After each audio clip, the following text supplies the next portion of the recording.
In this video, I'm going to show you how to play the Vibraslap. So there are four main parts of this instrument. The first part is the wooden ball knocker. Then we have the metal frame that goes all the way around. And then here we have the curved part, which is actually the handle. That's how you hold the instrument. This bit here is the chattering teeth, it's known as. It's got a few other names. You don't ever want to hit this part because this is where the mechanism actually belongs. And it's got these metal pieces which actually produces the sound of the instrument. Don't hit this bit.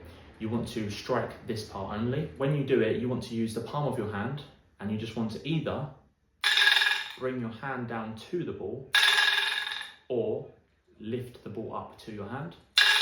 So it's actually used as an accent, sort of add a unique sound to your song or your production. You wouldn't typically use it as a percussive sound. You wouldn't go like this.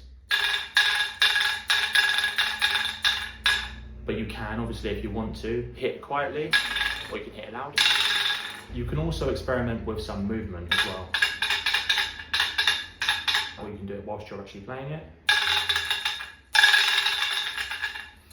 to achieve a different sound. Anyway, if you want to find out more about this instrument, you can check out the link in the video description. Thank you so much for watching. See you soon.